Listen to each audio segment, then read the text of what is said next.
नमस्कार दोस्तों, मेरे नए यूट्यूब चैनल फिजिक्स मस्ती में आपका स्वागत है। आप लोग कैसे हैं? आशा करता हूँ ठीक होंगे। होली बहुत शांतिपूर्ण ढंग से मना है।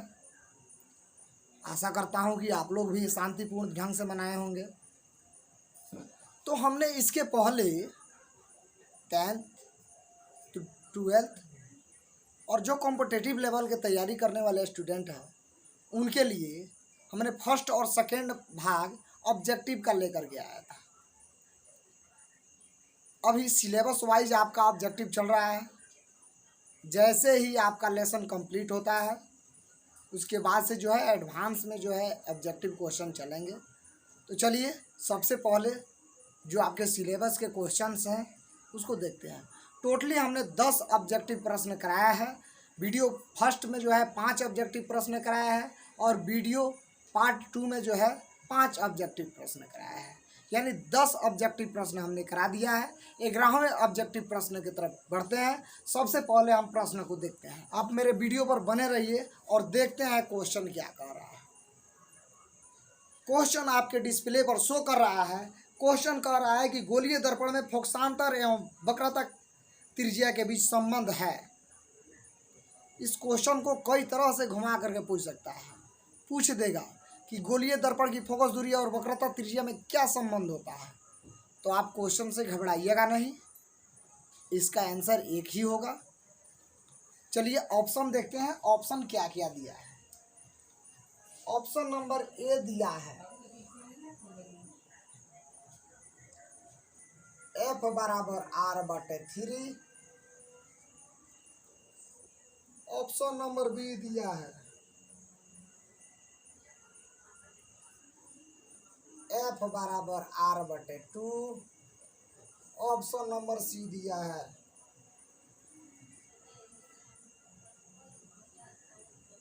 F बराबर 2/R। Option number C D दिया है F बराबर R।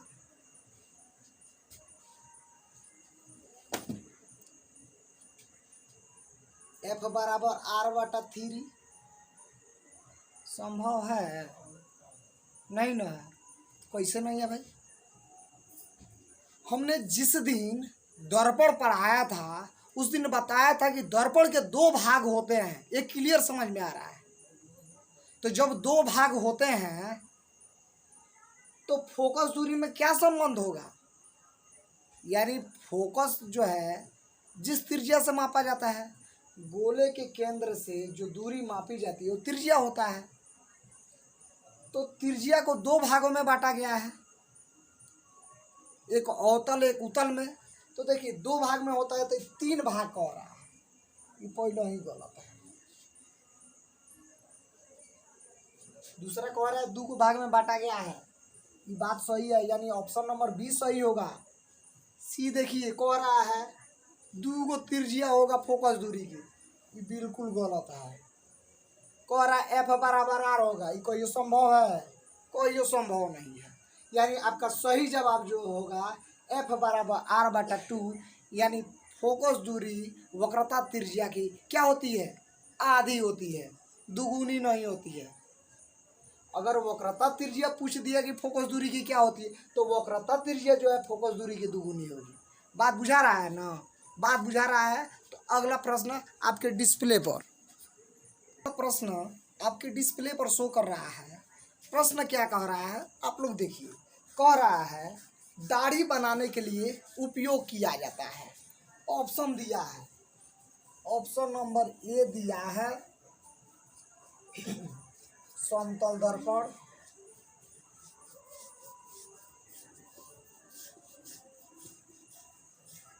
ऑप्शन नंबर बी दिया है अवतल दर्पण।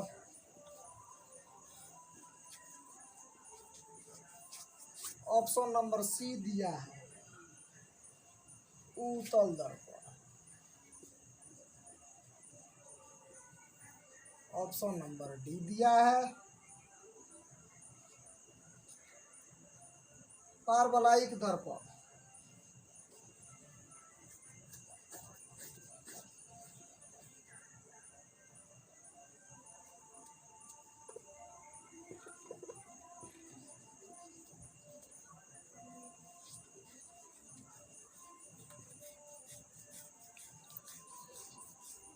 अगर आपको इसका जवाब पता हो तो वीडियो को रोकिए और कमेंट कीजिए, कमेंट में इसका सही जवाब दीजिए।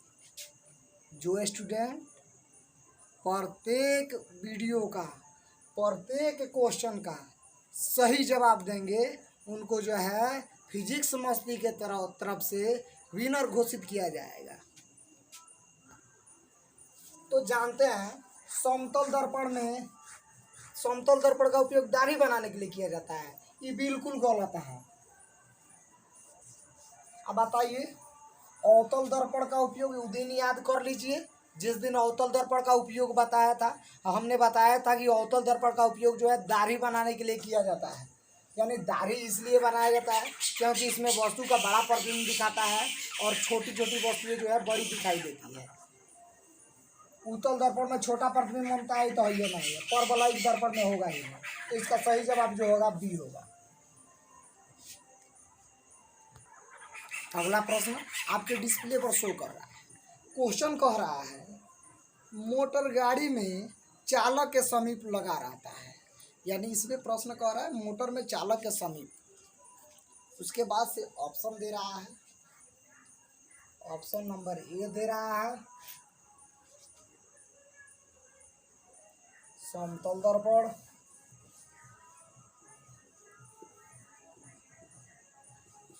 लगा रहता है।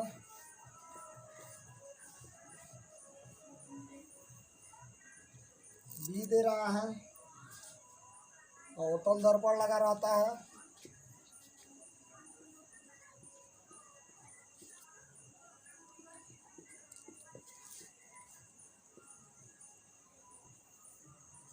सी दे रहा है उत्तल दर्पण लगा रहता है।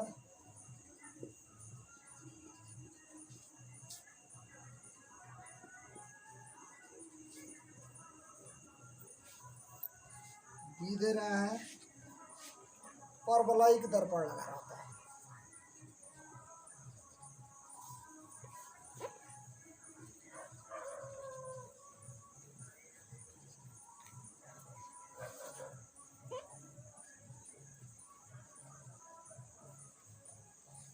परवलयिक दर्पण लगा रहता है। प्रश्न आप ध्यान से सुने होंगे, डिस्प्ले पर शो भी कर रहा है। अब देखिए प्रश्न एकदम घुमा दिया है, आपको चिंता करने की जरूरत नहीं है। काहे से कि फिजिक्स है तो फिजिक्स मस्ती है। यानी आप लोगों को जो है फिजिक्स में कोई भी कंफ्यूजन नहीं छोड़ने वाला है। गाड़ी के समीप लगा रहता है, यानी क्या लगा रहता है? गाड़ी के समीप समतल दर्पण लगा रहता है, कहाँ कहीं पड़े हैं? नहीं लगा रहता है। अवतल दर्पण लगा रहता है तो ये आगे लगा रहता है, तो आगे नहीं कह रहा है, बात गलत है। तो कह रहा है समीप लगा है, यानी साइड मिरर के रूप में लगा है, तो यानी उत्तल दर्पण लगा है। उत्तल दर्पण काहे लगा है जी? काहे से कि पीछे से आ रही वस्तुओं का सीधा प्रतिबिंब तथा छोटा दिखाई देता है इसमें, इसलिए परवलयिक दर्पण तो होगा नहीं। यानी इसका सही जवाब होगा सी। अगला प्रश्न आपकी डिस्प्ले पर शो कर रहा है। क्वेश्चन कह रहा है अवतल दर्पण द्वारा वस्तु का बड़ा प्रतिबिंब तब बनता है जब वस्तु कहाँ होती है। यह तो बात जानना है। तो ऑप्शन में देखते हैं कि वस्तु कहाँ है और उसका प्रतिबिंब कैसा बन रहा है, बड़ा कब बन रहा है, जब वस्तु कहाँ होता है। चलिए देखते हैं। ऑप्शन नंबर ए दिया है सी पर रहती है। सी माने बुझ रहा है ना, वक्रता केंद्र। एकदम बूझते रहिए, कैसे कि हम बूझ विधि से भी पढ़ाने वाले हैं। दूसरा सी और एफ के बीच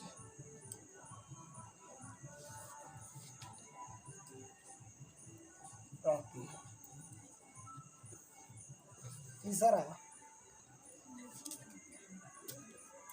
तीसरा है एफ पर रहती है।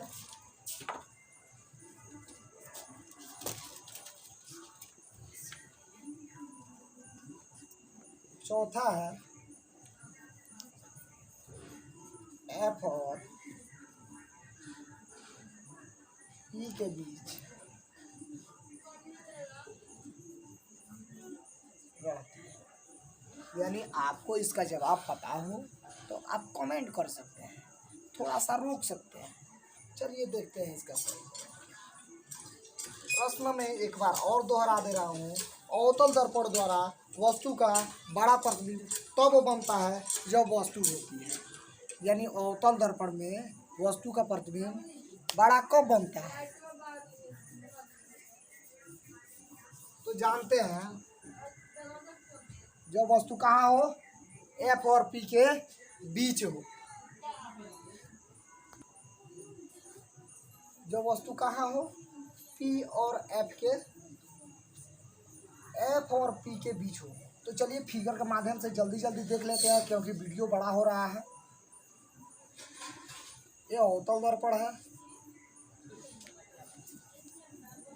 ये पी है,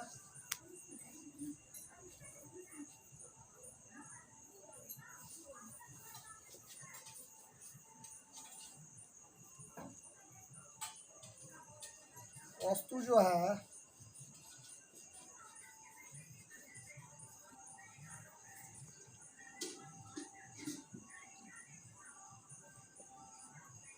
ये भी है। कह रहा है कि अवतल दर्पण में जब वस्तु एफ और पी के बीच स्थित रहती है तो उसका प्रतिबिंब क्या बनता है? बड़ा बनता है। प्रश्न कह रहा है, ऑप्शन बहुत बड़ा था इसलिए हमने सबसे पहले ऑप्शन को लिखा ताकि समय कम लगे। कह रहा है एक अवतल दर्पण के लिए बी कॉलम का व्यवहार कॉलम के वाक्यों को ए कॉलम के वाक्यों से अर्थपूर्ण ढंग से मिलावे। यानी बी कॉलम के जो वाक्य है उसको ए कॉलम के वाक्यों से व्यवहारपूर्ण यानी अर्थपूर्ण ढंग से क्या करना है? मिलाना है। तो सबसे पहले देखते हैं, अगर वस्तु दर्पण से बहुत दूर हो तो वस्तु कहाँ स्थित होगी? हमने बताया है अवतल दर्पण में बना प्रतिबिंब और उत्तल दर्पण में बने प्रतिबिंब। अगर आपको नहीं समझ में आया, नहीं देखे उस वीडियो को, तो डिस्क्रिप्शन में उसका लिंक है, जरूर देख लीजिए। यानी दर्पण से बहुत दूर स्थित हो तो वस्तु कहाँ होगी? फोकस पर होगी। यानी कहाँ होगी? एफ पर होगी, एफ पर होगी। दूसरा कह रहा है दर्पण के अगर वक्रता केंद्र पर अगर वस्तु हो तो उसका प्रतिबिंब कहाँ बनेगा? दर्पण के वक्रता केंद्र पर अगर कहाँ हो वस्तु हो तो उसका प्रतिबिंब कहाँ बनेगा? तो उसका प्रतिबिंब जो है सी पर बनेगा। यानी ख का तो उसका प्रतिबिंब सी पर बनेगा। यानी क बनेगा 4 नंबर को। अगला प्रश्न कह रहा है अगर वस्तु P और F के बीच स्थित हो तो उसका प्रतिबिंब कहाँ बनेगा? अगर वस्तु P और F के बीच स्थित हो तो उसका प्रतिबिंब कहाँ बनेगा?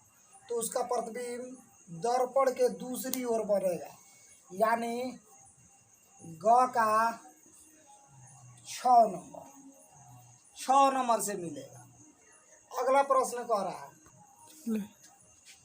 तो देखिए ये नंबरिंग है, ग नंबर जो है 6 नंबर से मैच कर रहा है। तो ग जो है ऑप्शन कह रहा है कि P और F के बीच स्थित हो तो उसका प्रतिबिंब जो है दर्पण के दूसरी ओर बनेगा। यानी ऑप्शन नंबर 6 में है, इसीलिए हमने 6 को लिख दिया है। घ कह रहा है कि अगर वस्तु F और C के बीच यानी फोकस और वक्रता केंद्र के बीच स्थित होगा तो उसका प्रतिबिंब कहाँ बनेगा?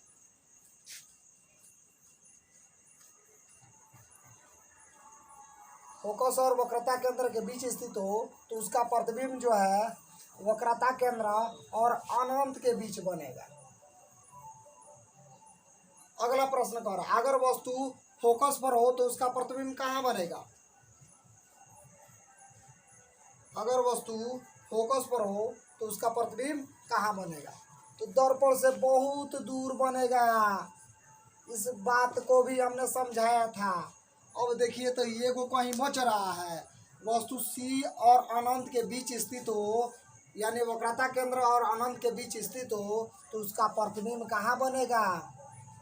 फोकस और वक्रता केंद्र के बीच बनेगा। अगर वीडियो समझ में आया हो तो लाइक कीजिए, शेयर कीजिए और कमेंट कीजिए। धन्यवाद।